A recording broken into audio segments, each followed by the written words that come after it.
What's going on, everybody? Welcome back to another episode of the Coach Steve Show podcast. Today, we're going to continue with our simple offense or simple spread offense, whatever you want to call it. And hopefully you guys are enjoying it, getting something out of it, or realizing how stupid simple I really am. Today, I want to discuss ISO run play against an odd man front and those pesky 4 eyes and what you can do to combat it. Before we get diving into the episode, if you're watching this on YouTube, please hit the subscribe button. And if you like this, please hit the thumbs up. Leave a comment about what else you want to see, what maybe you guys do with this run play. How would you do this or that? If you want to come on and discuss the play with me and be on the podcast, we can set it up. It's no problem. The audio version can be found anywhere, and I mean anywhere you listen to your podcasts. If it's somewhere that you can't listen to it, let me know and I'll get it there. Spotify, Apple, Google, Stitcher, Pandora, iHeartRadio, wherever you listen to your podcast can be there. Please follow it, subscribe to it, leave it a review. I appreciate it so much. It helps algorithm. It helps get this out there. It helps me to be able to do this, that I enjoy doing this. Please and thank you so much to help me out with that. So today before in a previous video, we talked about ISO. I want to talk about ISO against an odd man front. And if you get 4 eyes and how we can combat, because defense coordinators are smart, so we have to be prepared to combat that. So if you remember, when we run ISO, you have to have an insert guy, a wing, sniffer, or a running back. Okay. So right now we're going to go wing left. So now we have X on the line on the left. We have our Y as a wing. And on the right, we have our H and our Z with our quarterback and tailback in the backfield. Okay. So against an odd man front. So if we're going to see a 3-4, 3-5, now 3-3 is a little different. We'll jump into that too. So right now we're going to do a 3-4. Rules still apply in ISO. We are going to ISO the first backer to that side of the center. So right now, if we said we're going to do ISO left, wing left, ISO left, that will backer, Mike backer is probably going, it is going to be the backer we ISO. So the linemen know we have to do our very best. Do not touch him. Okay. So on the line of scrimmage, if we have our traditional 5-0-5, left tackle has to knife in with his inside foot to try to kick out. He's head up. It's tough. If he's 5 seconds each, if it's head up, we got to really try to get inside and kick out. If not, we're going to try to drive him down the field or go where he needs to go. Left guard, well, the interior knows we have to get to the right linebacker. We're doing ISO left. We're trying to get to the right linebacker. Left guard is going to aim for the 0 tech. Center is going to aim for the 0 tech. Right guard is going to either gallop into that guy. You can have him pick the right foot up, put it down, pick the left foot up, and swing his thigh in, splitting the crotch, doing whatever, stepping in here, and then getting to that backer. So it almost can look like a triple team. It's almost like a triple team in the middle. Right tackle is going to step in with the left foot and kick out. Y is going to sprint and get up to that backer, and we're off and running.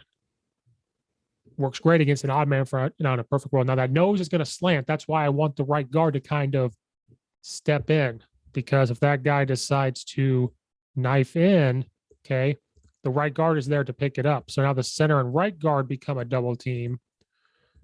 Left guard steps there and goes, oh, he left. I'm going to continue, because the hope is this guy, if he sees the run, he's going to run right into us. So it's protected. That's why I look for like a triple team, so we can get those guys moving just in case they slant. Because if he slants the other way, away from the right guard, and he sees that, he's just going to go for the backer right now. Center can blast him, and this is why it's a gap. And sometimes this is why I like offset. So if this nose comes flying if you're watching this to the left, okay, right guard or left guard's going to hit him. Center's going to stay there. Right guard sees that. He's going to try to go to the backer. So now it's tough for this running back to run behind that insert guy, right? So now if he sees that, he gets the ball, he cuts it up. Kind of like a zone. That's why I like combo zoning. And then if you've got a guy and a wing that can insert, You got to, and you complement with a downhill runner if you've got it. That's why I like doing both. Linemen are doing similar blocks. I know flow is a little different. And the running back, same thing. He is aiming there. If he sees that guy, I'm flowing that way, but that's ISO left. I'm going to go the other way. So that way, the linemen are going for the backers. Everything's the same. You're stealing reps. You're stealing double team reps. You're stealing like their vision and what they're looking at. You're stealing footwork. Quarterback's footwork can be the same. If you go from the pistol and they see that he can hit the gap. So I just like this because it really does steal reps from other plays. So it's just makes everything easy. Okay, let's say you get this odd man front and backers walk down. Okay, they walk down because the blocking rules are the same for every single person. So if this happens, you have a couple things that we can do. Now, the traditional one is probably a fan call. So if we do this wing left, ISO left, you have to get a wing or a fan call, excuse me. That means left tackle is going to have to go out. Left guard's going to have to go out. Right tackle would have to go out and right guard. So we got two backers walked up. Now, it's great if it's just one side. And it might probably in this wing, that one backer would just walk down. Probably. So we would just fan out there. So let's just do that for you guys because it's a lot easier. So if we get this or wing left, if that backer walks down because we're in that wing, left tackle is going to have to do a fan call, which is letting the left guard know, hey, I'm not going to go double team with that nose. Left tackle is going to kick out, go out. Left guard's going to go kick out. He has to look to the center and say, man, you're on your own. Okay. Now he's got to look to the right guard and say, hey, I need your help for a second. So center is going to have to try to base block. Right guard's really going to have to hit here and get to the backer. Right tackle is going to kick out. Tight end is going to sprint in there and get him for that ISO backer for doing ISO left. This sucks, but it's a way to combat it. But your center has to know, like, if we can, we got to aim for the shoulder to get him to go to the right so the right guard can hit the shoulder and go up. If not, you should have to base block him and take him where he wants to go. And our running back, again, back to like gap doesn't have to hit a specific gap or go here. Zone, I like zone because it makes the running back move. This is going to make him decide where to go. So this is a way to combat it. If the other backer walks down, if you get both, first of all, you maybe don't do ISO, but if you got ISO called, we're going to have to fan out on both sides. So now you've got right tackle kicked out, right guard's kicking out that guy, left guard, left tackle kicking out, nose is by himself. Y is going to sprint and run. You got to tell your running back, you aim for that guy because this backer is not blocked. He's going to come screaming in. This is one way to do it. Another way to combat this is to just, if it's ISO left and that both backers walk down, this is the only break in the rules. Have your left tackle fan out because it's going to the left. So he fans out. They fan out to open up the gap for the wing to insert. Right guard or right tackle, still going to kick out his normal end. Right guard is going to do his thing in hopes that this guy's not going to scream around and make the play. The running back has to go kind of like a trap, where sometimes you don't trap the backer, you just trap the end and he shouldn't make the play. On power, we're step hinging and that backside guy should not make the play. That's in the same hopes. And again, if he walks down, please tag a slant and game plan for that. I know it's easy to draw up on the whiteboard and do that, but if you're game planning and they walk down during a game and you've got the opportunity to tag it, huddle team, no huddle team, you ISO left slants and everybody runs a freaking slant and you tell the quarterback, if you ever see that, pull the ball and throw the slants, something like that. But in run game purposes, these are different ways to combat this odd man front. Let's say we're still going against this odd man front. And this happened to us before. ISO. They come out and they did one of two things. They came out in four eyes because they were tired of guys getting kicked out. Well, how do you combat this? Do we down block? Because if you call ISO left here and you can tell your left tackle to down block, left guard to block. Hey, all you football coaches out there, I know if you're like me, we want to be simple, and we're always looking for a way to add to the game, drills, plays, all that stuff. Okay. So if you're like me and you're looking for drills, you're trying to figure out how to do this. Well, there's no simpler way than getting back to the basics. So I want to thank Coach Stone for contributing, sponsoring this podcast, helping me out with other things.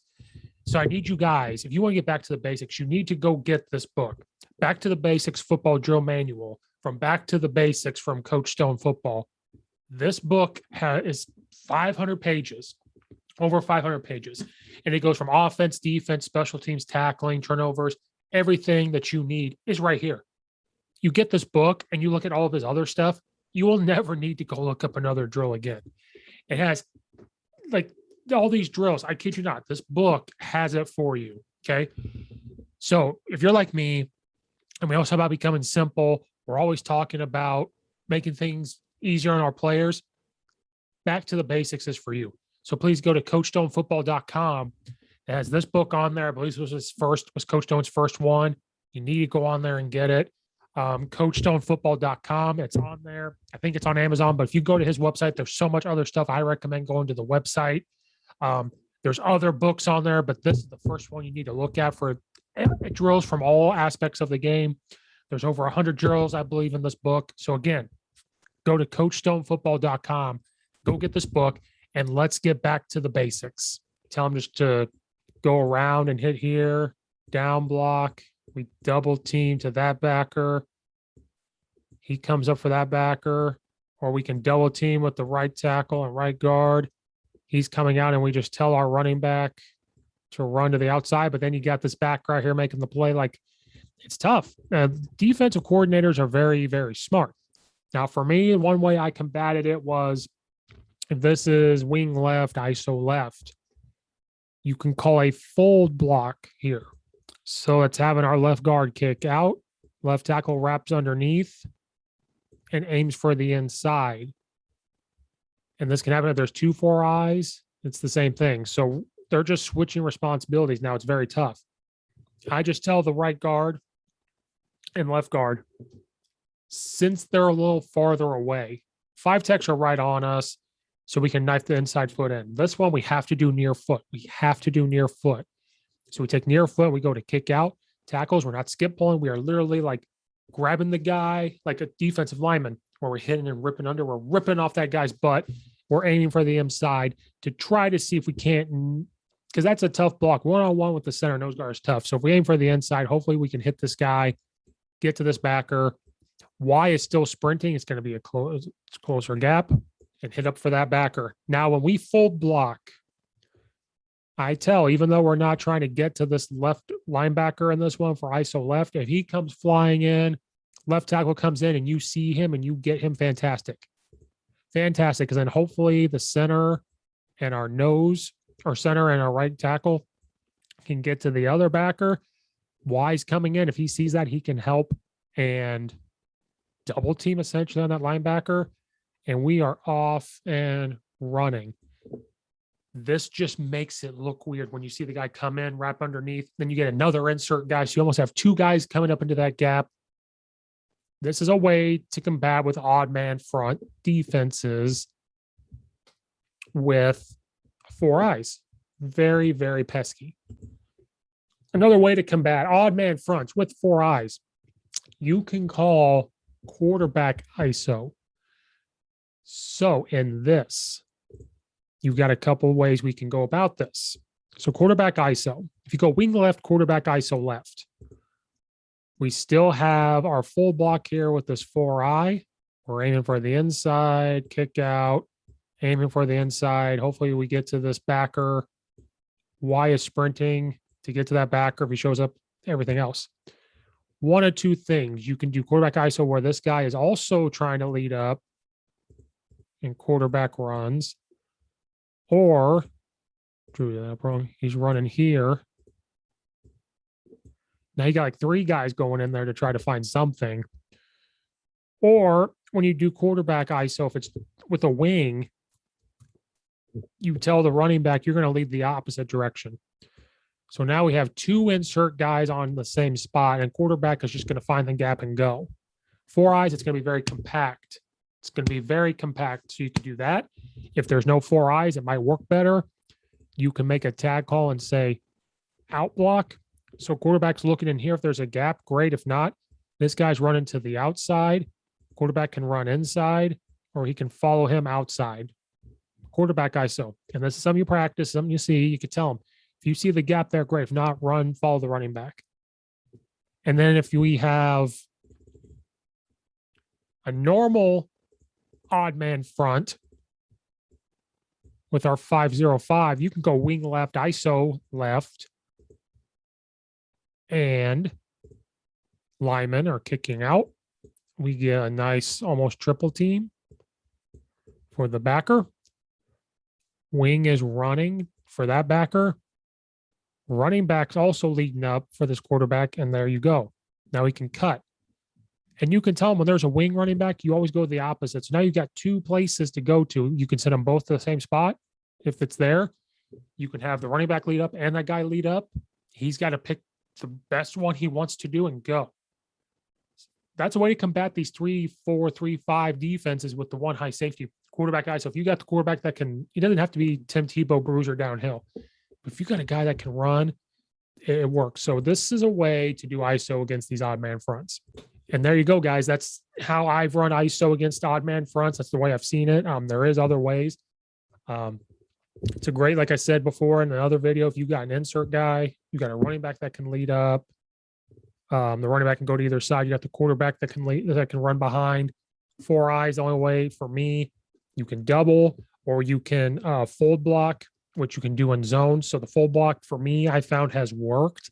Whatever you guys want to do, but this is just a way to run ISO against those odd man fronts. Defense coordinators are smart. Odd man fronts. I salivate it when I see them until they start slanting and moving. I'm like, okay, yeah, this sucks. It sucks for the lineman, but it works. Thank you guys so much. That was another episode of Our Simple Offense. YouTube stuff, please like and subscribe, share out, thumbs up, leave a comment. The audio version, follow out, leave a 5-star review. Thank you guys so much. We'll see you guys next time.